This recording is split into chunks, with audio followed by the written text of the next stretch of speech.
তাহলে এই ঘটনাটা কারা ঘটিয়েছে? ভারত থেকে জিন এসে শেখ হাসিনার জিন নাকি মোদির জিন এই ঘটনাটা ঘটিয়েছে। সুতরাং এই 29শে অগস্টের ঘটনার বিচার না হলে অনেকেই আমরা যদি বেঁচে থাকি রাস্তায় অপমানিত হবেন, অপদস্থ হবেন এবং ভবিষ্যতে তাদের গলায় গামছা আমরা পরাবো।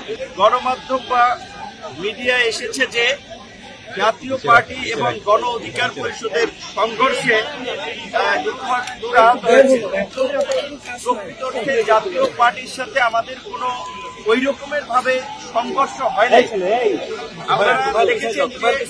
আমরা মিছিল নিয়ে যাওয়ার পথে আমরা অধিকাংশ নেতাকর্মী আমাদের কার্যালয়ে পৌঁছে গেছে। আর মিছিলের শেষ প্রান্তে কিছু লোক যখন এই ফ্যাসিবাদের দোসর ভারতীয় দাবেদার এবং এই দেশ বিরোধী অপশক্তি জাতীয় পার্টির কার্যালয়ের, যেটাও জাতীয় পার্টির কার্যালয় না, মূলত এস আলমের বিল্ডিং, সেইখান দিয়ে আমরা যাওয়ার পথে তারা তাদের কার্যালয়ের মধ্যে থাকা সন্ত্রাসীরা আমাদের উপরে ঢিল মারে, দু একজনকে কাপড় টেনে ধরে।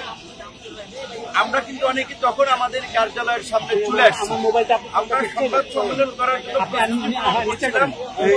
তখন আইন শৃঙ্খলা বাহিনী যাদের সাথে পুলিশ এবং সেনা সদস্যরা ছিল তারা আপনার রাস্তা থেকে পেয়েছে, তাদেরকে পেটাতে পেটাতে আমাদের কার্যালয়ের সামনে আমরা করার জন্য দাঁড়িয়েছি। সেই অবস্থায় আমাদের উপরে হামলা করে এবং এই বাংলাদেশের এমন কোন মানুষ নাই যারা ভিপি নূরকে চেনে না। পুলিশ এবং সেনাবাহিনীর সদস্যরা নিশ্চয়ই চেনে।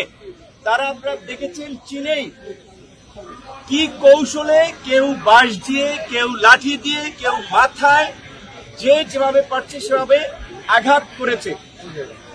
পুলিশের ঊর্ধ্বতন কর্তৃপক্ষ জানিয়েছে পুলিশ এই ঘটনায় জড়িত না, পুলিশের পক্ষ থেকে কোনো নির্দেশনা দেওয়া হয় নাই। সেনাবাহিনীর অনেকে বলেছে যে সেনাবাহিনীর পক্ষ থেকে কোনো নির্দেশনা এরকম ছিল না। তাহলে এই ঘটনাটা কারা ঘটিয়েছে? ভারত থেকে জিন এসে শেখ হাসিনার জিন নাকি মোদির জিন এই ঘটনাটা ঘটিয়েছে। আমরা পুলিশ প্রধান এবং সেনা প্রধানকে পরিষ্কারভাবে বলতে চাই, আপনারা যদি এই ঘটনায় নির্দেশনা দিয়ে না থাকেন, আপনাদের অধীনস্থ সেনাবাহিনী, পুলিশের ঊর্ধ্বতন কর্তৃপক্ষ যদি এই বর্বরচিত হামলা, যেটা হত্যার উদ্দেশ্যে পরিচালিত হয়েছে, এই হামলার নির্দেশনা দিয়ে না থাকে, তাহলে কারা দিয়েছে, কোথা থেকে এই ঘটনার নির্দেশনা এসেছে, সেই ঘটনার একটা নিরপেক্ষ তদন্ত করে জড়িতদেরকে বিচারের মুখোমুখি করবেন, এটা আমাদের প্রত্যাশা। কিন্তু আমরা দেখতে পেয়েছি ওই আমরা যে নতুন বাংলাদেশের কথা বলি, কার্যত 1 বছরে বাংলাদেশের কৃষ্টি, কালচার, রাষ্ট্রীয় ব্যবস্থার কিছু পরিবর্তন হয় নাই, শুধুমাত্র ভাগবাটোয়ারার ব্যক্তিদের পরিবর্তন হয়েছে। এই যে একটা এই ঘটনার মতো এই মুহূর্তে একটা আলোচিত এবং সেন্সিটিভ ঘটনা, একটা দলের প্রধানকে কার্যালয়ের সামনে এইভাবে আঘাত করা হয়েছে।